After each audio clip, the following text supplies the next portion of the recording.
Today I'm going to talk about mothers, different mothers. And so I've shared a lot about my story. I was born and abandoned in a hospital, placed in foster care, and then adopted. But I haven't shared the full story.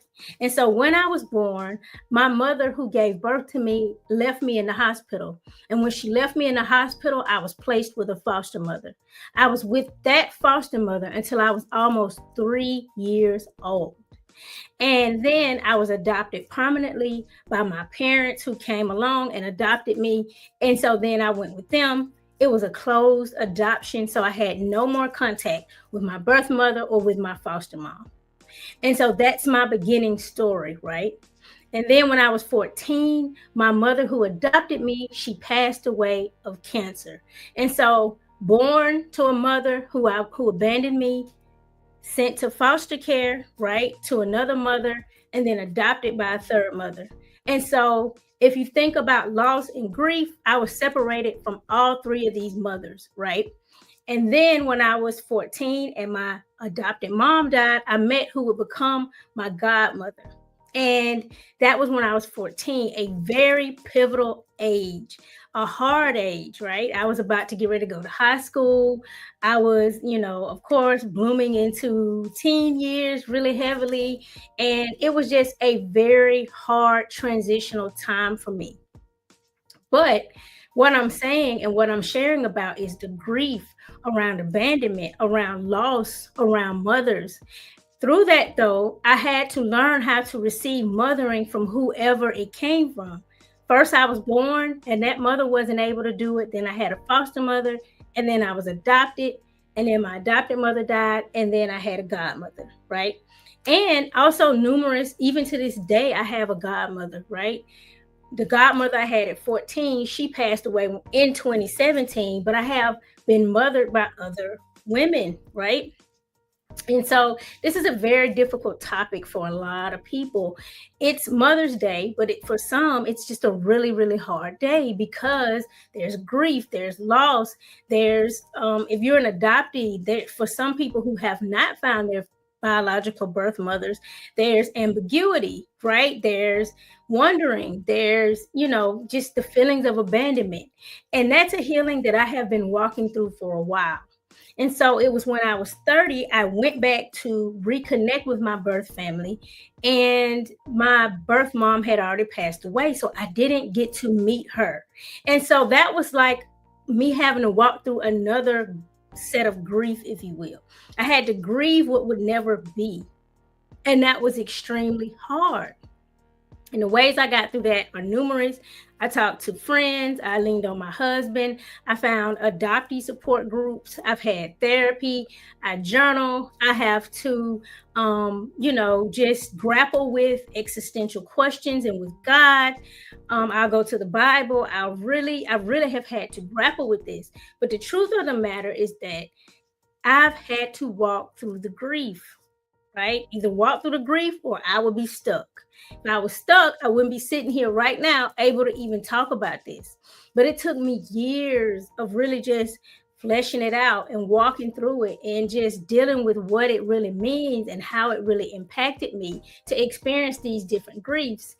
On another hand, though, I had to learn how to receive mothering from somebody other than my birth mother. And I've had to do that several times.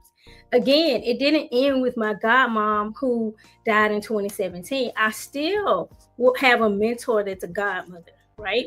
And I still have learned and have to learn how to receive what I need. And that can be so difficult, especially if you haven't dealt with the grief, the loss.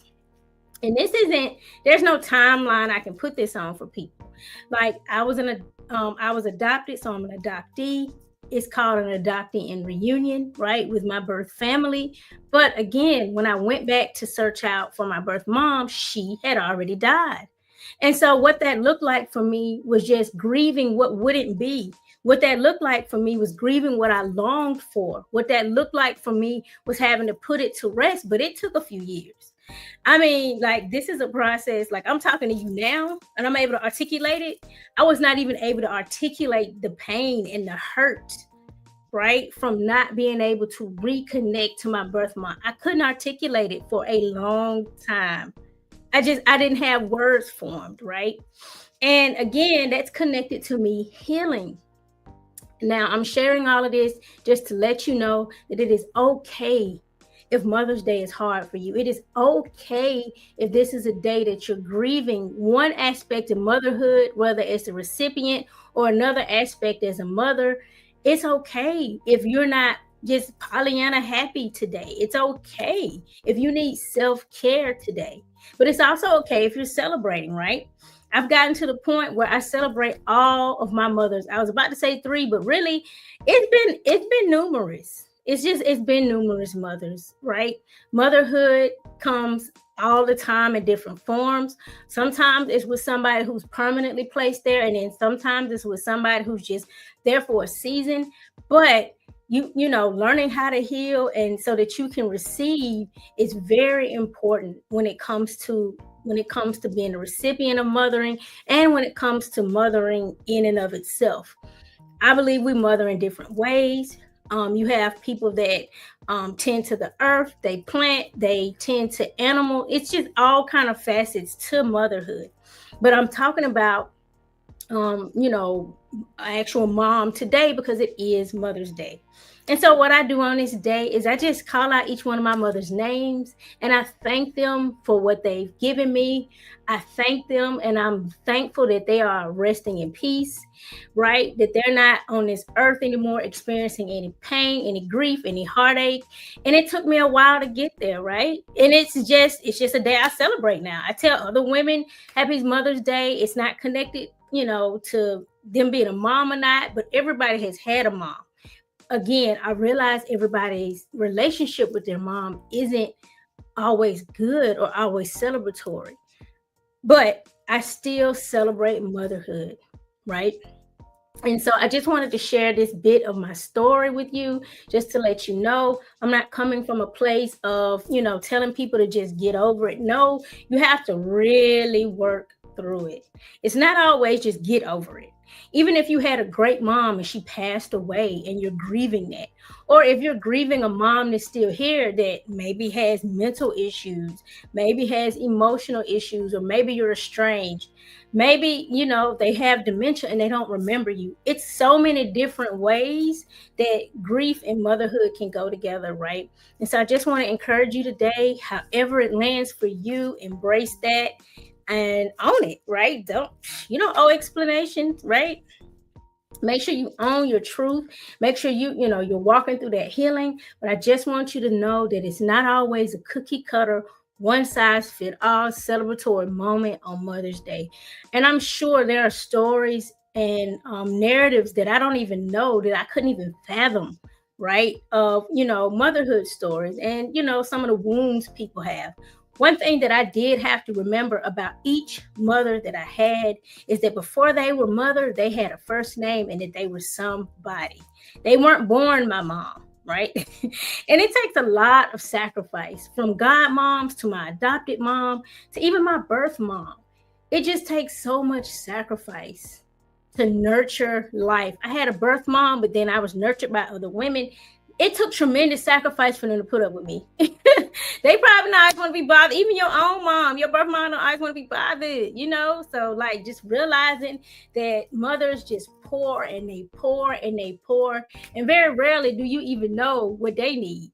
You just like, Mom, hey, pulling on them, not even thinking about like they got needs. They might miss their mama today, For the moms who miss your mom, I'm sending you love. And just for everyone, I'm sending you a celebratory Mother's Day. And I just hope and pray that you have a good day. And I will catch you on the next video. I think I'm going to start a series about the daughters of Zelophehad, some of my favorite characters in the Bible. Very bold young women. And actually in the biblical story, they're connected as Jacob's ancestors 400 years after his life. And so I really like them. Very vibrant young women who spoke up. And so, I will catch you on the next video. Have a great day.